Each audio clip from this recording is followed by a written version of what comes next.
ఇది మొదలుకొని ఎల్లకాలము యెహోవా నామమును స్తుతింపబడునుగాక.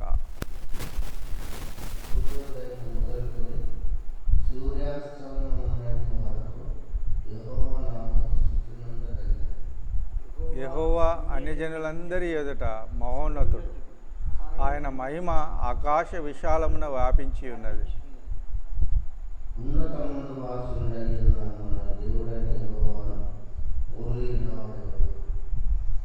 ఆయన భూమి ఆకాశములను వంగిచూచిన గ్రహించుచున్నాడు.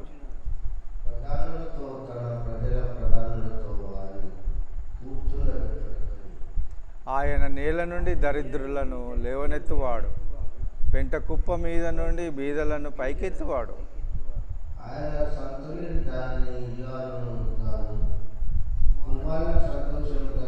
తల్లిగాను యెహోవాను స్తుతించుడి. ఆయన దీవించును గాక. ఇది ఇంక్లూజివ్ అంటారు అన్నట్టు. ఈ కీర్తనను ఇంక్లూజివ్ అంటారు. యెహోవాను స్తుతించుడి అనేది ఉన్నది. చివరికి కూడా యెహోవాను స్తుతించుడి, యెహోవాను స్తుతించుడి, మళ్ళీ చివరి వచనం కూడా యెహోవాను. అదన్నీ ఇంక్లూజివ్ అని అంటారు అన్నట్టు. ఇంక్లూజివ్ సామ్స్ అంటారు అన్నట్టు. ఈ యొక్క 113 నుండి 118 వరకు, 113 నుండి 113, 114, 115, 116, 117, 118 వరకు ఇవి హల్లెలూయా సాంగ్స్ అన్నట్టు. ఇవి ఫస్ట్ హల్లెలూయా ఉంటుంది, ఫస్ట్ వచనంలో, చివరి వచనంలో హల్లెలూయా ఉంటుంది. ఈ 118 కీర్తనలు, ఈ 113 నుండి 118 కీర్తనలు హల్లెలూయా సాంగ్స్ అంటారు. హల్లేల్ సాంగ్స్ అంటారు. హల్లేల్ అంటే, హల్లేల్ అని అంటే స్తుతి చేయడం, యెహోవా నామమును స్తుతి చేయడం అన్నట్టు. 113 నుండి 118 వరకు ఉంటుంది అన్నట్టు. ఇవి వాళ్ళు ఇశ్రాయేలీయులు పాడుకునే పాట అన్నట్టు. ఇది ఎప్పుడంటే పాసోవర్కు ముందు పాడతారు అన్నట్టు. పాసోవర్ అని అంటే పస్కా పండుగకు ముందు ఈ యొక్క 113 నుండి 118 వరకు ఈ యొక్క పాటను పాడతారు అన్నట్టు.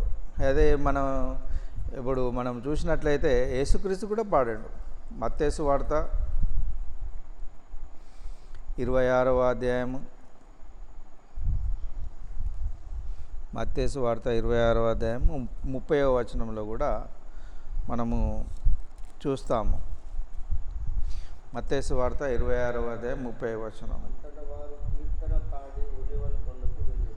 అంతటా వారు కీర్తనలు పాడి, ఏ కీర్తన పాడినరు? ఇవే కీర్తన అన్నట్టు. ఏ కీర్తన? పాసోవర్ కదా అది, పస్కా పండుగకు ముందు యేసుక్రీస్తు బలి కావాలి కదా. యేసుక్రీస్తు శుక్రవారం చనిపోయాడని మనం అనుకుంటాం, కానీ ఆయన బుధవారమే చనిపోయాడు. బుధవారము ఈవినింగ్ చనిపోయాడు. ఈ క్యాథలిక్ వారు శుక్రవారం చనిపోయింది అంటారు. ఆయన శుక్రవారం చనిపోతే ఎప్పుడు లేచిండు? ఎన్ని రోజులైంది? 3 రోజులు ఎట్టయితుంది ఆయన? 3 రోజులు ఎట్టయితుంది?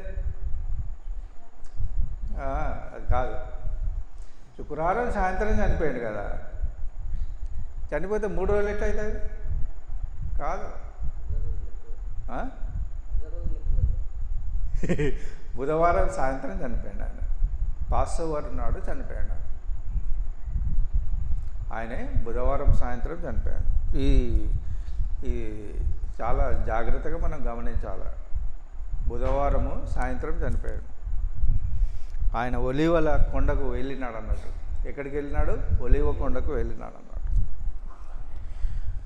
యెహోవాను స్తుతించుడి, యాహోవా సేవకులారా ఆయనను స్తుతించుడి. ఇది ఎవరికి చెప్తున్నాడు? సేవకులకు మాత్రమే చెప్తున్నాడు. హల్లెలూయా అనేది సేవకులకు మాత్రమే చెప్తున్నాడు. యెహోవా నామమును, యాహ్వా నామమును స్తుతించుడి. యాహ్వా నామం అషేమ్. యాహ్వా అనేది వీళ్ళు పిలువరు. ఎవరు పిలువరు? యూదులు యెహోవా అనే నామాన్ని వెతుకోరు అన్నట్టు. వాళ్ళు ఏమంటారంటే అషేమ్ అంటారు. అషేమ్ అంటే ద నేమ్. ఇది మొదలుకొని ఎల్లకాలము యాహ్వా నామమును స్తుతింపబడునుగాక. అదేంది? ఇది మొదలుకొని అంటే అప్పటి నుండి జీవితాంతం ఎల్లప్పుడూ స్తుతింపబడు యాహ్వా నామము, అషేమ్ నామము స్తుతింపబడును కాక. సూర్యోదయము మొదలుకొని సూర్యాస్తమం వరకు యాహ్వా నామమును స్తుతి నొందదగినది. సూర్యోదయం అంటే ఇప్పుడు ఉదయకాలం, సూర్యాస్తమయం అంటే ఇప్పుడు సాయంకాలం. ఈ మధ్యకాలంలో అంతా యాహ్వా నామమును స్తుతించాలి. యాహ్వా అన్యజనులందరి ఎదుట మహోన్నతుడు. ఆయన ఎటువంటి వాడు? మహోన్నతుడు.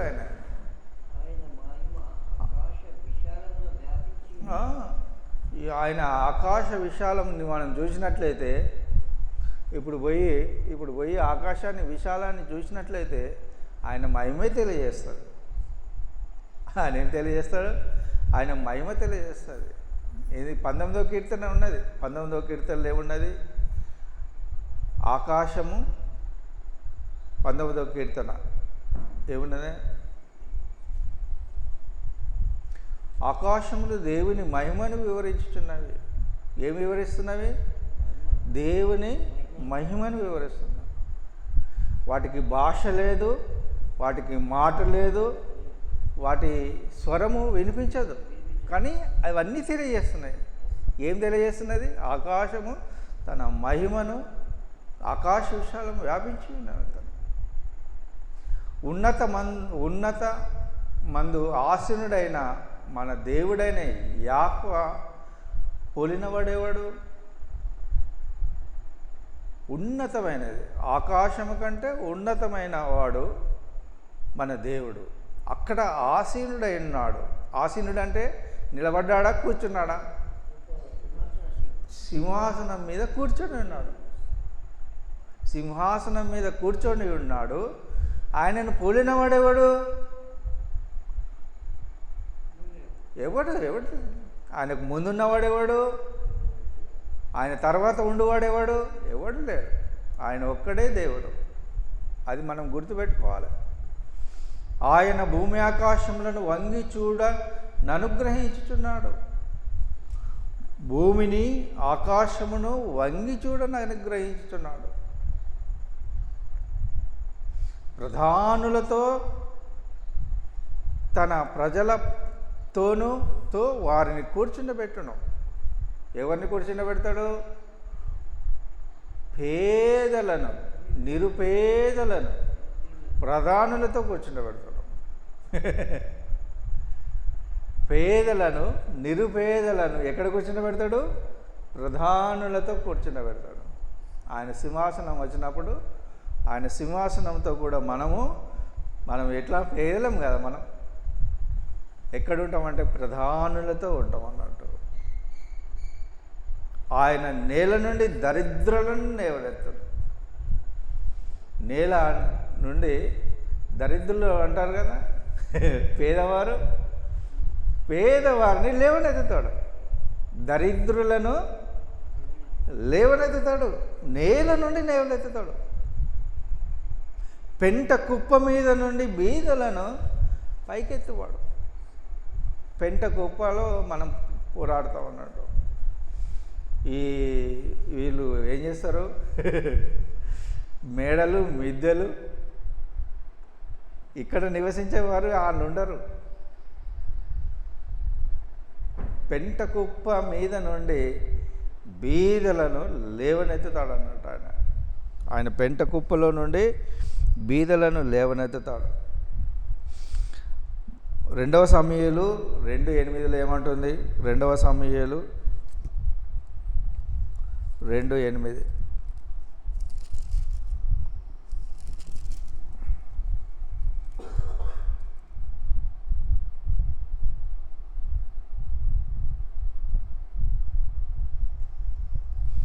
ఒకటవ సమూయేలు 2:8.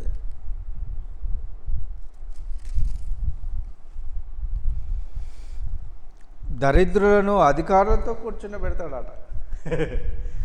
1 సమూయేలు 2:8 ఏమంటుంది? పేదవారిని ఎట్లా కూర్చుండబెడతాడట? అధికారులతో కూర్చుండబెడతాడట. మహిమగల సింహాసనమును స్వతంత్రింపజేయుటకును వారిని మట్టిలో నుండి ఎత్తువాడు ఆయనే. మట్టిలో పోరాడుతున్నావా? నిన్ను ఎత్తువాడు ఆయనే. లేమి గలవారిని ఆయనే. లేమి గలవారు ఎక్కడుంటారు? పెంట కుప్ప మీద ఉంటారు అన్నట్టు. పెంట కుప్ప మీద నుండి లేవనెత్తువాడు ఆయనే. భూమి యొక్క స్తంభములు యెహోవా వశం. దేవుని వశం ఉన్నది. భూమి యొక్క స్తంభములు ఏంటివి? భూమికి స్తంభాలు ఏంటివి? కొండలు.